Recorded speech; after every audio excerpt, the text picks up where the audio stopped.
जय हिंद मित्रांनो. Ignited mind या YouTube चॅनलमध्ये तुमचे खूप खूप स्वागत आहे. आज आपण घेऊन आलो आहोत इंग्लिश ग्रामर मधील एक इम्पॉर्टंट टॉपिक, टेन्स. मात्र व्हिडिओला लाईक करा, आपल्या मित्रांना शेअर करा आणि चॅनलला सबस्क्राईब करा. तसेच नवीन व्हिडिओचे अपडेट मिळवण्यासाठी बेल आयकॉनला क्लिक करायला विसरू नका. चला तर पेन पेपर घेऊन रेडी हा. पण आपल्या टॉपिकला सुरू करूया. टेन्स. टेन्स म्हणजे काय? टेन्स म्हणजे काळ. तर काळ या संज्ञेचा उपयोग कसा होतो हे आपण पाहूया. Tense indicate the time of an action or state of an action described in a sentence. म्हणजे काय मित्रांनो, व्याकरणामध्ये काळ हा शब्दांचा वापर वर्णन करण्यासाठी केलेल्या कृती किंवा स्थितीच्या काळाचे विशेष नमूद करण्यासाठी वापरला जातो. बोलीभाषेत सांगायचं असेल तर एखाद्या वाक्यामध्ये एखादी कृती आहे, म्हणजे एखादी घटना आहे, ती घडलेली आहे किंवा घडणार आहे किंवा घटना होऊन गेलेली आहे, हे दर्शवण्यासाठी काळ या शब्दाचा वापर केला जातो. ठीक आहे. तर काळाचे असे टोटल मुख्य 3 प्रकार आहेत. आणि त्या प्रत्येक प्रकाराचे उपप्रकार 4 4 4 असे प्रकार आहेत. असे सर्व सर्व मिळून काळाचे टोटल 12 प्रकार होतात. आपण या ठिकाणी simple present tense, simple past tense आणि सिंपल फ्युचर असे काळाचे 3 प्रकार आहेत आणि त्यांचे 3 उपप्रकार आपण पाहणार आहोत. चला सुरू करूया आपल्या व्हिडिओला.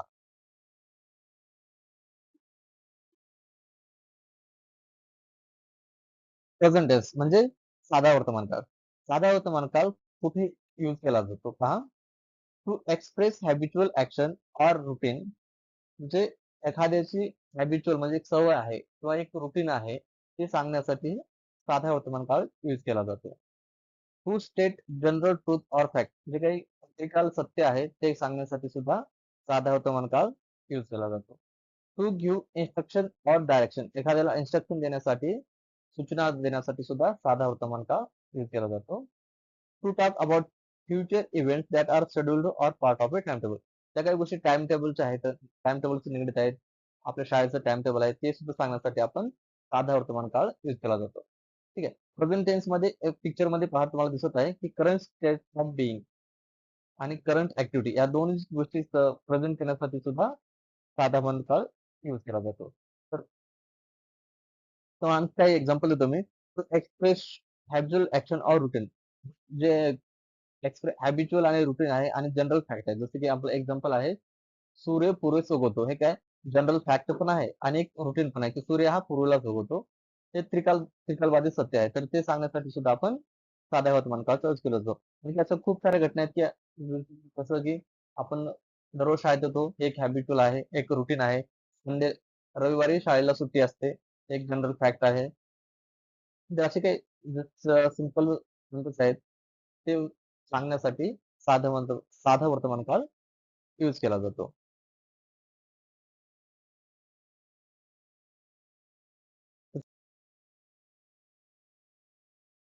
स्ट्रक्चर वाक्यरचना कशी असते बघा. अफर्मेटिव्ह सेंटेन्स म्हणजे काय? होकारार्थी वाक्य. वाक्याचे खूप सारे प्रकार असतात. जसं की होकारार्थी वाक्य आहे, नकारार्थी वाक्य आहे, प्रश्नार्थी वाक्य आहे. तसे आपण ते दुसऱ्या टॉपिक मध्ये कव्हर करूया. तर पहा, अफर्मेटिव्ह वाक्य म्हणजे काय? होकारार्थी वाक्य. होकारार्थी वाक्याची वाक्यरचना कशी असते? सब्जेक्ट सब्जेक्ट म्हणजे कर्ता. ठीक आहे. सब्जेक्ट म्हणजे कर्ता plus base of form of the verb, म्हणजे best form of the verb म्हणजे काय? क्रियापदाचे पहिले रूप. एस आणि एस हा प्रत्यय कधी लागतो? तर जेव्हा वाक्यामध्ये तृतीय पुरुष सर्वनाम म्हणजे ही, सी, इट येतं ना, त्यावेळेस क्रियापदाला एस आणि एस हा प्रत्यय लागतो. प्लस कर्म आणि पुढील वाक्याचा भाग जे असेल तो. ठीक आहे. निगेटिव्ह म्हणजे प्रश्नार्थी वाक्य. प्रश्नार्थी वाक्यामध्ये सब्जेक्ट प्लस डू डज किंवा do does not, don't use केलं जातं किंवा डझट पण यूज केलं जातं. Plus base form of the verb म्हणजे क्रियापदाचे पहिले रूप प्लस कर्म. इंटरोगेटिव्ह म्हणजे प्रश्नार्थी वाक्य. ठीक आहे. प्रश्नार्थी वाक्यामध्ये सुद्धा डू डज प्लस सब्जेक्ट आणि क्रियापदाचे पहिले रूप हे यूज केलं जातं. या ठिकाणी बघा, क्रियापद जे आहे ना, डू डज हा प्रश्नार्थी वाक्य आहे त्यामुळे ते पहिलं येते. ठीक आहे. त्यानंतर शेवटी आणखी क्रियापदाचे पहिले रूप येत आहे म्हणजे वाक्याचा जो अर्थ आहे तो मध्ये येतो. अफर्मेटिव्ह सेंटेन्स, निगेटिव्ह सेंटेन्स मध्ये वाक्याचा कर्ता हा सुरुवातीला येतो, त्यानंतर क्रियापद येतं. जर क्रियापदाला क्रियापद यस आणि येस प्रत्यय तो लागतो जेव्हा वाक्याचा कर्ता हा ही सीट किंवा तृतीय पुरुषवाचक सर्वनाम असते. ठीक आहे. पाहूया वाक्यरचनांची काय असते. एक्झाम्पल्स पाहूया आपण. Do you like coffee? म्हणजे तुम्हाला कॉफी आवडते का? Does she play the piano? Piano वाजवते का? Are they coming to the party? पार्टीला येत आहेत का? हे वाक्य कोणत्या प्रकारचे आहेत मित्रांनो? क्रियावाक्य आहेत, प्रश्नार्थी वाक्य, ज्याला की आपण इंटरोगेटिव्ह सेंटेन्स म्हणतो. याची सुरुवात हे काय आहे? क्रियापदाने झालेली आहे आणि शेवटी हे काय आहे? प्रश्नार्थ चिन्ह. Does she play the piano? या ठिकाणी डू हे क्रियापद आहे पहिल्या वाक्यामध्ये आणि लाईक हे सुद्धा क्रियापदच आहे. म्हणजे हे एक सहाय्यकारी क्रियापद आहे की ज्यामुळे की क्वेश्चन तयार झाला. Do you like? ठीक आहे. Does C play? डज आणि प्ले हे जे पहा इथं सी असल्यामुळे वाक्याला काय डूचं डज झालेलं आहे. Play the piano. ठीक आहे. प्ले हे क्रियापद आहे आणि त्याला प्रश्नार्थी बनवण्यासाठी आपण डज हे इथं यूज केलेला आहे. ठीक आहे. दुसरं वाक्य बघू आपण. हे निगेटिव्ह सेंटेन्स आहे मित्रांनो. She does not like spicy food. तुला मसालेवाल्यांना पसंत नाहीये. डज नॉटला आपण डझंट सुद्धा लिहू शकतो. They don't work on weekend. ते सुट्टीच्या दिवशी काम करत नाही. ठीक आहे. डोंट डोंट वर्क हे काय पूर्ण क्रियापद आहे. आपण त्याला डोंट सुद्धा लिहू शकतो. तिसरं वाक्य आहे he does not play video game. त्याला तो व्हिडिओ गेम खेळत नाही. ही डज नॉट प्ले हे काय पूर्ण क्रियापद आहे. डज नॉट प्ले हे पूर्ण क्रियापद आहे. आणि वाक्याचा करता ही आहे. ठीक आहे. तिसरं वाक्य आहे होकाराचे अफर्मेटिव्ह सेंटेन्स म्हणतात. She teach English at the university. युनिव्हर्सिटीमध्ये इंग्लिश शिकवते. They live in New York city. हे काय एक जनरल फॅक्ट आहे की ते न्यूयॉर्क सिटीमध्ये राहतात हे दाखवण्यासाठी हे यूज केलेलं आहे. He eats breakfast at 7 AM every day. हा पण एक रुटीन आहे. ही इट्स ही काय आहे तृतीय पुरुषवाचक सर्वनाम आहे आणि क्रियापदाला एस हा प्रत्यय लागलेला आहे. ठीक आहे. तर दुसरा काळ पाहूया आपण. दुसरा काय आहे पास्ट टेन्स. पास्ट टेन्स म्हणजे भूतकाळ. पाहूया आपण सिंपल पास्ट टेन्स. तर सिंपल पास्ट टेन्स कुठे यूज केला जातो? To describe action that were completed in the past. ज्या घटना भूतकाळामध्ये होऊन गेलेल्या आहेत त्या घटनाचं डिस्क्रिप्शन करण्यासाठी आपण हा यूज केला जातो. To narrate event of stories that happen in the past. त्या काही घटना होऊन गेल्या आहेत त्या घटनेचे कथन करण्यासाठी सुद्धा हा काळ यूज केला जातो. ठीक आहे. या ठिकाणी पास्ट टेन्स ऑफ बिईंग आणि पास्ट ऍक्टिव्हिटी ज्या होऊन गेल्या आहेत त्या गोष्टी तुम्हाला पिक्चर मध्ये दिसत आहेत. तर याची वाक्यरचना काय असते आपण पाहूया. स्ट्रक्चर याचा पण आहे अफर्मेटिव्ह.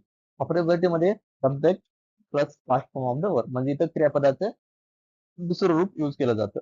ठीक आहे. करता प्लस क्रियापदाचं दुसरं रूप प्लस कर्म.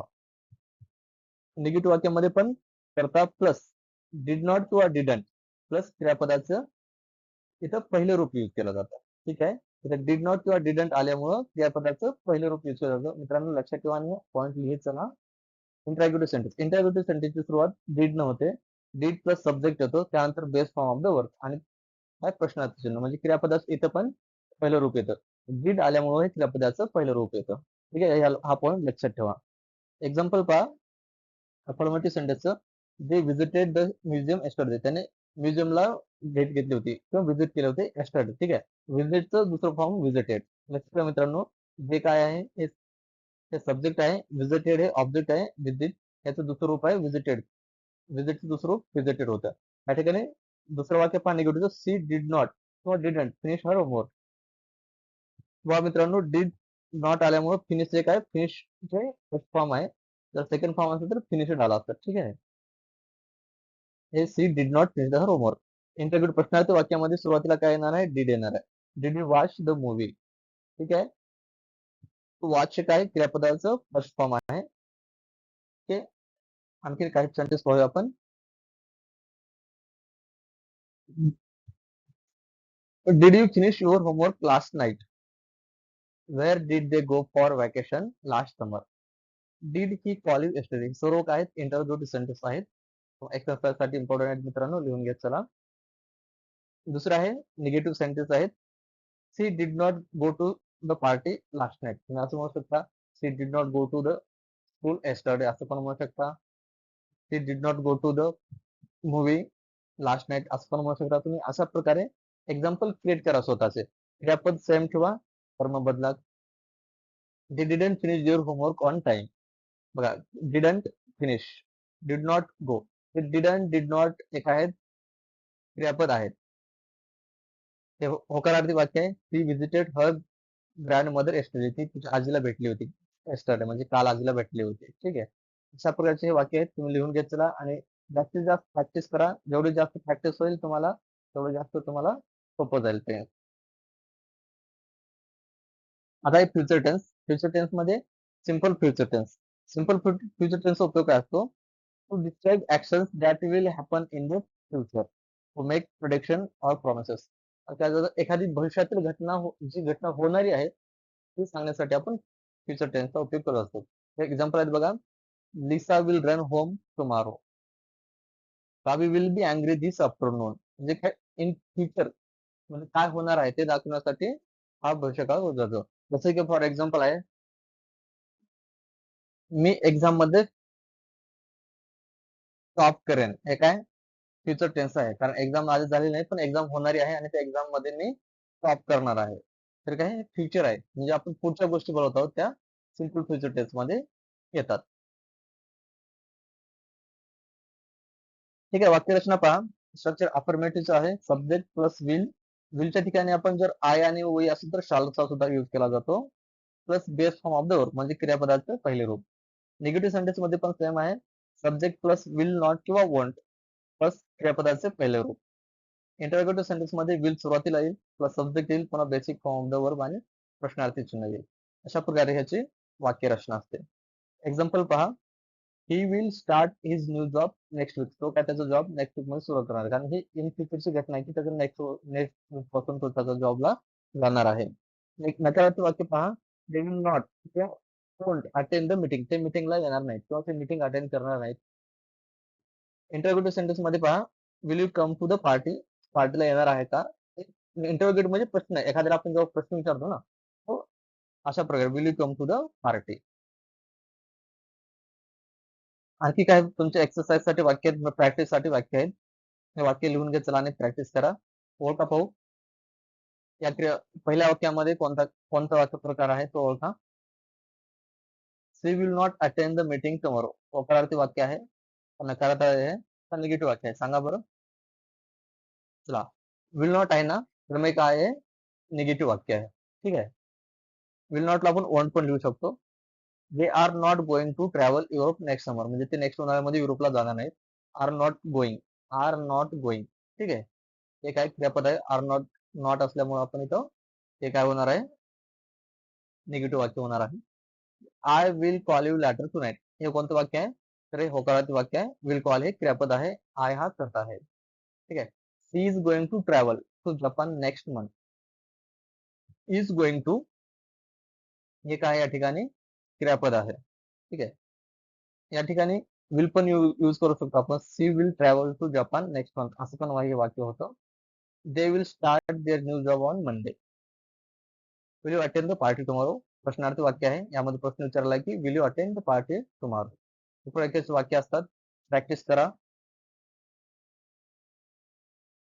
ठीक आहे. समरी पाहून घ्या. सिंपल प्रेझेंट टेन्स त्याचे अफर्मेटिव्ह, निगेटिव्ह आणि इंटरोगेटिव्ह यामध्ये कशा प्रकारचे वाक्य रचना केली जाते एक्झाम मध्ये खूप इम्पॉर्टंट आहे.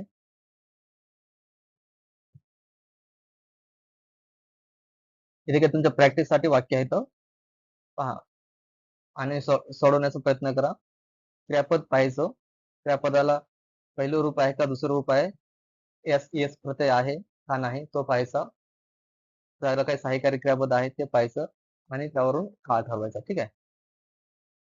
पहिलं वाक्य आहे I it breakfast at 7 AM. हे डेली रुटीन आहे. त्यामध्ये इट हे क्रियापद आहे. त्याला एस आणि एस प्रत्यय नाहीये आणि क्रियापदाचं ते पहिलं रूप आहे त्यामुळे तो काय होणार आहे सिंपल प्रेझेंट टेन्स. दुसरं वाक्य आहे ती डझंट लाईक कॉफी. ठीक आहे. डझंट हे काय आहे सहाय्यकारी क्रियापद असल्यासारखं काम करत आहे. लाईक हे मेन वर्ब आहे. She doesn't like coffee. हे पण साध्या होतं एक्झाम्पल आहे. Do you play the piano. हे पण साधा होतं सेंटेन्स आहे. They went to the beach last weekend. ठीक आहे. वेंट हे क्रियापदाचं दुसरं रूप आहे त्यामुळे हा साधा साधा भूतकाळ आहे म्हणजे सिंपल पास्ट टेन्स आहे. Didn't call. डिडंट कॉल हे क्रियापद आहे. डिडंट कॉल म्हणजे कॉल्ड हे काय क्रियापदाचं दुसरं रूप होणार आहे. त्या पुन्हा भूतकाळच आहे. Did you finish. Did you finish हा पण साध्या भूतकाळाचा सेंटेन्स आहे आणि खालचे तीन हे साध्या भविष्यकाळ आहे. अफर्मेटिव्ह निगेटिव्ह प्रत्येक वाक्यरचना आहे. पाहून घ्या मित्रांनो. मित्रांनो, व्हिडिओला जास्तीत जास्त शेअर करा. तुमच्या कमेंट्स सांगा. कमेंट्स मध्ये लिहून तुमची प्रतिक्रिया कळवा. त्या जर तुमचे फीडबॅक असतील तर जरूर त्यावर काम केलं जाईल. व्हिडिओला लाईक करा, चॅनलला सबस्क्राईब करा, बेल आयकॉनला क्लिक करा. तुमचं नवीन नवीन अपडेट तुम्हाला मिळत जातील. Thank you so much.